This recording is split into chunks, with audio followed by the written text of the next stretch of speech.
అది అది వాళ్ళ పరిస్థితి బీజేపీ పేరు ఎత్తాలంటే. కానీ పద్మ గారు డెఫినెట్గా ఇవాళ ప్రపంచవ్యాప్తంగానే మీడియా రకరకాల స్టాండ్స్ తీసుకుంటూ ఉంటుంది. రకరకాల స్టాండ్స్ వాళ్ళకున్న భావజాలమో లేకపోతే వాళ్ళు కొన్ని కొందరిని ఓన్ చేసుకోవడమో ఉంటాయి. నేను అందరికీ ఏదో ఉంది. కానీ రాజశేఖర్ రెడ్డి బొమ్మ పెట్టుకుని తండ్రి బొమ్మ పెట్టుకుని మీడియా నడిపే మహానుభావుడు ఈయన ఎదుటి మీడియాని జాతి మీడియా అంటే ఈయనకి ఏ జాతి లేదనుకోవాలనా, లేకపోతే అసలు ఈయన మనుష్య జాతి కాదా, లేకపోతే అక్కడ పనిచేసేవాళ్ళు కాదా, లేకపోతే ఆ పెట్టే హెడ్డింగ్స్ పెట్టేవాళ్ళు ఆ జాతి కాదా? పద్మగారు, ఇది ఈ జాతి మీడియా రాస్తున్న వాళ్ళ జాతికి సంబంధించి మీ స్టేట్మెంట్ ఏంటి? This is very serious. I strongly object this. మీకు అందరికీ నమస్కారం. అసలు జాతి మీడియా అని మాట్లాడేటటువంటి సందర్భమేనా ఇది? అదే అంటున్నా.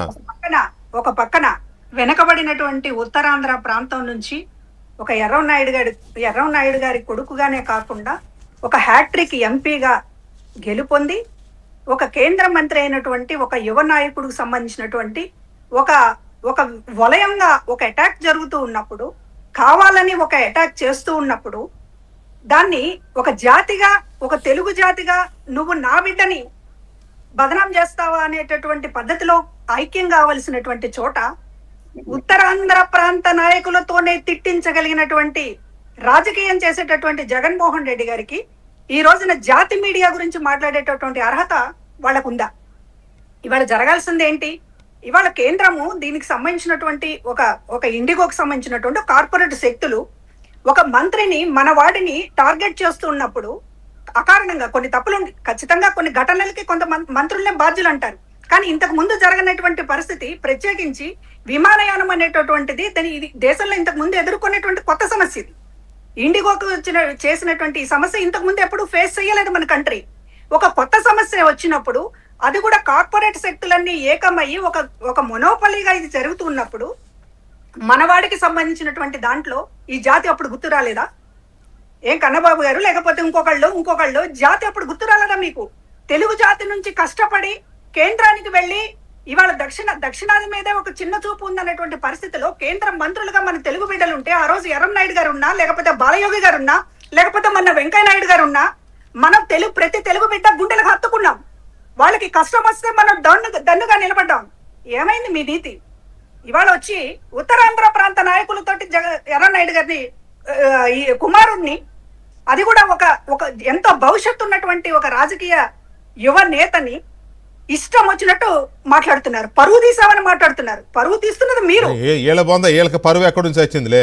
వీళ్ళ పరువు ఇంకెవరు తీయాల్సింది ఏంటి? వీళ్ళ పరువు వీళ్ళ తల్లి, వీళ్ళ చెల్లె తీశారు. 11 సీట్లకు పరిమితం చేసి తెలుగు ప్రజలు వీళ్ళ పరువు తీశారు. అది గమనించట్లేదు ఇప్పటికీ కూడా. అదే కదా. ప్రజాస్వామ్యంలో ప్రజా తీర్పు అనేటటువంటి దాన్ని ఎంత బాగా చూడాలి అనేటటువంటి దాన్ని అర్థం కాకపోతే ఇప్పటికీ కూడా నెక్స్ట్ మీరు తీసుకునేటటువంటి టాపిక్ లో కూడా అసలు ప్రజా తీర్పు అంటే మీరు చేసినటువంటి ఇట్లాంటి చర్యల వల్లే కదా ఇవాళ 11 సీట్లకు డెఫినెట్ గా అది వస్తుంది. ఎలాగో అది వస్తుంది. ఒక్క నిమిషం పద్మ గారు.